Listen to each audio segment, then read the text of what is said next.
Okay, so magandang hapon po sa inyong lahat at uli po, kagaya kahapon tuwing alas 4 or 4 p.m. ay nandito po tayo para magkasama-sama through online. At sa ating pong topic ay pagpapatuloy po natin yan na nasimulan po ng mga kasama natin pastor. And sige po, bago po tayo magpatuloy ay manalangin po muna tayo saglit. Hallelujah, maraming Diyos. Salamat po sa pagkakataon nito na kami ay muling makapag-aaral po ng iyong salita patungkol po sa last days. And I pray, Lord, na samahan niyo nga po kami at patuloy naming makita, O Lord God, ang mga nangyayaring kaganapan sa amin pong sa mundo, sa aming bansa. Ito'y makita namin, Panginoon, kung ano na nga ang nangyayari at ito'y magdala sa amin, Panginoon, upang kami, O Diyos, ay maging handa at malaman namin ang mga dapat po namin gawin. Salamat po sa pangalan ng Panginoong Yesus. Amen. So, ayan po na tayo po ay magkakasama muli ngayong araw na ito sa pamamagitan po ng ating online na Bible study o pag-aaral natin. And ang ating nga pong pinag-aaralan ay patungkol pa rin po sa last days. At ayun, sabi naman po dito sabi nga dito sa Matthew chapter 24 verse 36, ngunit wala nakakaalam ng araw at oras ng pagsapit niyon, kahit ang mga anghel sa langit o maging ang anak man, ang Ama lamang ang nakakaalam nito. So, ang pagbabalik ang pagparito ng Panginoong Yesus ay hindi natin alam kung kailan, walang nakapagsabi. Sabi nga dito, even yun pong anak, sabi niya, kahit mga anghel sa langit o maging anak man, ang Ama lamang ang nakakaalam nito. So, wala pong nakakaalam kung kailan ng pagdating ng Panginoon. Pero ang kagandahan po dito ay hindi man natin alam yung exact date or time na muling babalik ang Panginoon, is nagbigay naman po ang Diyos, nagbigay sa atin po ng mga signs kung kailan yung last days, kung kailan babalik ang Panginoon. So, kapag nakikita na natin ang mga signs, ibig sabihin, kumbaga kung halimbawa parang may pupuntahan tayong isang lugar, lagi ko pong nararanasan to pagka mag-Google Maps. So, ayan, pagka makikita ko na yung mga palatandaan na makikita ng malapit na, syempre makikita mo na yung mga mga landmark na kung saan mapapansin mo na malapit ka na. At yun po, yung mga kasama ko minsan sa sasakyan, pagka alam na malapit na doon sa destination na pupuntahan, is ang gagawin na ay yun na, magre-retouch na, magpa-powder na, yan, magre-retouch na, magsusuklay na, kasi malapit nang dumating doon sa kanyang sa destination na pupuntahan namin. And so, ganun din po sa atin pong pag-aaral patungkol po dito sa last days ay isang bagay po ito na makikita natin kung nasaan na nga ba tayong panahon, ano na nga ba gano'n na ba kalayo o kalapit ang sinasabi ng Biblia na pagparito ng Panginoon. Okay, so meron po akong dalawang topic po, o dalawang sign na i-share po sa inyo ngayon, at yan po ay inilagay ko na rin dyan sa screen. Una po ay dito sa Isaiah chapter 5 verse 20. Sabi dito, kawawa kayo mga baligtad ang isip. Ang mabuting gawa ay minamasama at minamabuti naman iyong masama. Ang kaliwanag ay ginagawang kadiliman at ang kadiliman ay tinuturing na kaliwanagan. Sa lasang mapait ang sabi matamis, sa lasang matamis ang sabi mapait. Okay. So, doon po sa number 1, ang nakalagay po dyan, evil called good. Ayan. Sabi dito sa first line na binasa natin, kawawa kayo mga baligtad ang isip. Ayan.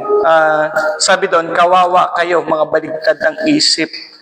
Ayan po, ito yung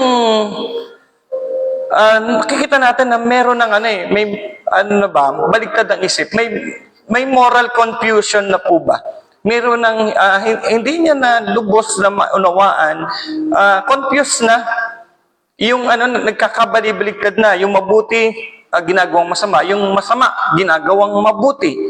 Hindi na para bang na nga po, masabi natin na inverted na po yung kaisipan. Yung sa halip na itinatago, inilalabas na. Okay? Sa halip na dinadamitan, tinatago, ang gagawin ay paglalabasan. So, sabi dito sa Isaiah 5:20, ikawawa kayong mga baligtad ang isip. So, andun po meron ng may pagkakabaligtad na sabi, baligtad ang isip, mabuting gawa ay minamasama. Meron na pong nagkakaroon na ng yung moral values na nababaligtad na po ito. Sabi nga, yung sin, yung kasalanan ay parang nagiging normal na. Yung hindi na itinatago at nagiging parang kalakaran na ito, normal na nga. Yan, normal. Kaya laging ginagawa, okay lang.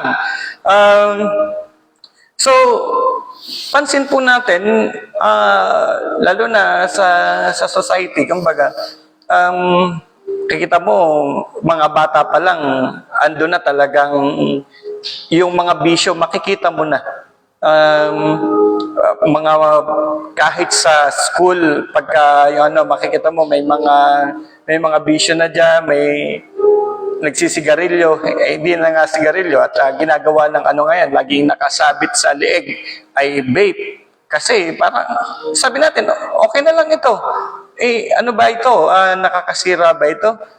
Ay yan po ang sinasabi na kalusugan natin, nasisira po niyan. So normal na po ang magbisyo, ayan, like yung paninigarilyo or pag-iinom. Sa relasyon, normal na po na makabalita ba tayo and even sa mga teleserye, mga pelikula, makakapanood tayo and mababalita natin ay yung isang asawa ay mayroong pang other woman or other man. Sabihin na natin may kabit. Ayan. Ngayon, pagka nakarinig ka ng mga ganyan, minsan, hindi ka na talagang nagugulat pa eh. Kasi parang, dahil nga ito na yung nagiging trend, ito na yung napapanood natin even sa sa TV, yun na po, nagiging normal na ito. At kung mabalitaan man, makita man, parang, ganun na nga talaga eh. So, ito na po, sinasabi nga dito sa Isaiah, yung mabuting gawa ay minamasama at ang minamabuti ay yung masama. So, yan po yung nangyayari ngayon at hindi na parang sobrang nakakahiya yun at halos tanggap na ng lipunan. At ito pa po ang isa pa. Alam po natin, ipinaglalabanan din yan na even sa Senado, yung SOGI bill, yung paglaban pa o sa pagpili ng gender at maging sa ibang bansa ay talagang andun yung siya ang magde-decide kung anong gender meron siya. So ngayon po ipinaglalaban na yan, and even po yung same-sex marriage ay ipinaglalaban na, isa batas na pwede nang magpakasal. So ganyan na po ngayon ang nangyayari at ito na yung kumbaga dati pagka nandun sa ganong kalagayan, itinatago pa eh. Pero ngayon po, lantaran na yan, talagang in public, ipapakita nila kung ano talaga yung gusto nilang ipakita. And yun nga po, gusto pa ma-institutionalize pa ito, na talagang pwede nang pumili ng kung anong gender. And then, yung pilitin din na kahit na same-sex ay magpakasal. So, sangayon po dito sa Genesis chapter 2, verse 22 hanggang 23, ang tadyang na iyo'y ginawa niya ang isang babae at dinala niya ito sa lalaki. Sinabi ng lalaki, sa wakas, narito ang isang tulad ko, laman ng aking laman, buto ng aking buto, babae ang itatawag sa kanya sapagkat sa lalaki siya'y kinuha. So, kung makikita po natin, originally, ang kaloob ng Diyos sa isang lalaki ay walang iba kundi isang babae. Yan. Hindi siya, although lalaki si Adan, pero ang ibinigay ng Lord, ang kinreate ng Lord ay hindi isa ding lalaki para ibigay kay Adan. Ang kinreate ng Lord mula doon sa tadyang ni Adan ay isang babae. At sabi doon, suitable. Talagang tama para kay Adan. Ngayon po, eto na nga sabi doon, baligtad na ang isip. Ang mabuting gawa ay minamasama. So, paano sabi natin mabuting gawa ay minamasama? Bakit? Kasi binabago na ng tao ngayon yan. Sa halip na ang para sa lalaki ay babae, ipinipilit na ang lalaki ay pwede rin sa lalaki at ang babae ay pwede rin sa babae. So, ano na nga ba ang nangyayari? Ano na nga bang nangyayari dito sa mundo? So, kita po natin, sabi doon, mayroon ng inverted minds talaga, baligtad na ang isip. Wala nang pakikiayon sa kaisipan ng Diyos. Wala nang pag-ayon sa Diyos. Okay, sabi pa, ang kaliwanagan ay ginagawang kadiliman. Okay. So, yung kamangmangan, pinupuri na yan at yung namang katotohanan ay hinahadlangan yan. Sinusuppress na. Sabi ng Romans chapter 1 verse 21 hanggang 22, kahit na alam nilang may Diyos, siya ay hindi nila pinarangalan bilang Diyos, ni pinasalamatan man lang. Sa halip, nagkakaka sila ng mga bagay na walang kabuluhan, kaya't nagdilim ang hangal nilang pag-iisip. Sila'y nagmamarunong, ngunit lumitaw na sila'y mga hangal. So, ganyan na po ang nangyayari. Mas pinupuri na yung mga bagay na ganyan at yun, yung katotohanan. Kung ano na nga yung mga kasinungalingan siya pang na-highlight And then, isa pa, sabi doon, ang isang mapait, ang lasang mapait, ang sabi matamis, sa lasang matamis, ang sabi mapait. Okay. Yung pong ano ba yung mapait? Ito yung kasalanan at sinasabi na natin ngayon na ito ay matamis at ine-enjoy talaga. Ngayon, mapapait yan yung kasalanan pero ngayon ay ine-enjoy na. Okay, ano yung isa sa mga bagay na yan na dating hindi naman talaga hindi trend, pero ngayon trend na.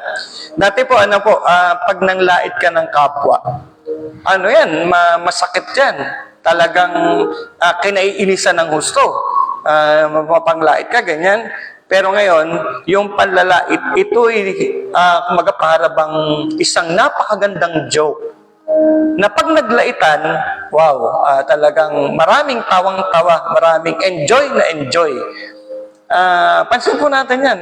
Manonood ka ng TV, mga noontime show, ayan nandyan yung isang nagpasimula ng panlalait na talagang habang nanlalait, ang mga tao'y tuwan-tuwa. So, ganun, andun po yung yung panahon natin ngayon. Kung ano pa yung mga ganyan, ay yun yung mas madalas na panoodin. So, masabi ba natin, kasalanan ba yun? Pastor, created yan ng Diyos. Ang mga tao ay nilikha ng Diyos. At para laitin mo yung tao ay nilalait natin ang creation ng Diyos. Hindi ba masasabi natin na tama ba yun? Tama ba yan? So, minsan, kung nagiging guilty din sa mga ganyang pagkakataon, it's about time siguro nga na siyempre maging aware tayo sa ganon. Kasi nadadala tayo ng trend ng mundo. Sabi nga, yung mapait, ginagawa ng matamis. Okay, so yun po yung isang key sign na binabanggit ko ngayon sa inyo. So, dako po ako sa pangalawang sign. Ito po yung dito sa 2 Timothy chapter 3, verse 2. Sabi dito, ang mga tao ay magiging makasarili, sakim sa salapi, palalo, mapagmataas, mapagsamantala, suwain sa magulang, walang utang na loob, at lapastangan sa Diyos. So sabi po dyan, nilagay ko dyan sa screen, lovers of self. Ayan, familiar po ba kayo sa selfie? Ayan, usong-usong ngayon, selfie tayo. Kasi gusto natin makapag-selfie. So sabi nga ng 2 Timothy chapter 3 verse 2, ang mga tao ay magiging makasarili. Ayan na ba? Ang iniisip lagi ay sarili. Nandun na yung self-centeredness. Ang laging ano yung magiging benefit ko? Ano yung makukuha ko? What's in it for me? Yan, para ganun po ba? So, ang importante is kung ano yung makakapagpasaya sa kanya. Kung ano yung makukuha niya. At kahit na may matapakan or mag-create ng fake information, basta't umangat lang, gagawin ang lahat, matupad lang ang ninanais. Ayan. So, familiar po ba tayo? Itong nakaraang eleksyon, kitang-kita po natin yung mga ganyang pangyayari. Anything na makakasira dun sa tao or di kaya pagka may sinabi yung tao, gagawin, babalikan yan. At gigibain niya yun, sisirain niya yun. So, bakit? Bakit niya ginagawa yun? Para mataas ang sarili. Para maipakitang siya ay magaling, para maipakitang siya ang tama. So, kasi nandun yung self-centeredness. Ano po, yun laging yun yung agenda doon eh. Ang sirain ng iba at itaas ang sarili. So, ang sabi ng 2 Timothy ay, ganito ang mangyayari sa mga tao. Ang mga tao ay magiging makasarili, sakim sa salapi. Okay. Merong greed. Talagang basta't magkakapera, ito na nga, gagawin yung lahat. Nagiging na tayo dyan. So, itong kapag sobrang pinahalagahan na yung pera, ito na yung pagkakataon talaga na minsan ay nangyayari nga dahil sa paghangad ng maraming pera, ito na yung naglalayo sa atin sa Diyos. Ayan, ando na po yung naisang tabi yung mga bagay na pagiging maka-Diyos. Kasi ang importante, ang laging ang sasabihin, magkakapera ba ako dyan? So, kapag hindi magkakapera, off ako dyan. Hindi ako dyan. Hindi ako sasama dyan. Pero pag magkakapera, go tayo dyan. So, sabi po doon ay ang mga tao ay magiging lovers of money. Ayan. Ando na po, sakim sa salapi ang sabi doon. Okay, so, and ayan po, sabi, disrespect, meron pong andun pa yung binabanggit dito na suwain sa magulang, walang utang na loob, at lapastangan sa Diyos. So, yung pong mga masuwayin sa magulang, andyan na yan, talagang andun na po yung disobedience sa mga magulang, ungrateful, yan, kahit na anong mga bagay pa ang nagawa ay kulang at kulang pa rin. So, ayan po, even sa authorities po, nandun na yung disrespect. Ayan, walang utang na loob. Andun yung pong pagka kaya na, sige na, okay na, napakagaling. So, andyan po ang mangyayari sa last days. Nawawala na rin po yung kabanalan. Ayan po, laganap po sa internet or sa social media yung mga yung mga bagay, yung mockery sa Lord. Mga bagay na ginagawa nilang katatawanan, yung mga spiritual po na bagay. At yan po ay makikita na natin sa panahon ngayon. So, ano ba ang dapat po nating gawin kung nakikita na natin yung ganyan? Sabi ng Matthew 24 verse 44, so you also must be ready because the Son of Man will come at an hour when you do not expect Him. So, kailangan po, kung ganyan na nakikita na natin, sabi nga ay, kailangan natin gumising spiritually. Iayos na natin ang atin pong, sabi nga, yung kahit yung 10 virgins, nung malam nilang malapit na dumating yung lalaking kakasal, ginawa nila, naayos nila yung mga ilawan nila. Inaayos na yung mga ilawan. Bakit? Kailangan nilang makasalubong doon sa lalaking ikakasal. And then, ayos na natin yung righteousness, yung pagiging matuwid po natin, eto na. And then, babalaan natin. Sabi po yung kahit nung kay Lot pa, nung gugunawin ng Lord yung Sodom at Gomorrah, ang ginawa nila, yung mga mahal nila sa buhay, ginawa ni Lot, pinuntahan niya yung kanyang mga mahal sa buhay, sinabihan. So, sa atin po, sa last days, ito po yung mga makikita natin. Ito yung makikita natin. At ito po yung isineshare ko ngayon sa inyo na mga key signs o dalawa lang na ito na key signs na makita natin na ganito yung nangyayari. So, ang title nga natin ng atin pong pinag-aaralan ngayon ay sabi nga dito, are we in the last days? So, ito yung tanong sa atin. Nakikita na ba natin na nasa huling araw na po tayo? Are we in the last days? So, kung nakikita natin na that we are in the last days, so, makikita kung talagang alam natin na nasa last days na tayo at yan ay magdadala sa atin sa paghahanda. At gagawin natin to, ihanda natin sarili natin, mamumuhay tayo sa katuwiran, and then hindi tayo papayag na hindi natin mababalaan ang mga mahal natin sa buhay. Sa nawa po ay mayroon po tayong nakuha sa oras na ito. Tayo po manalangin.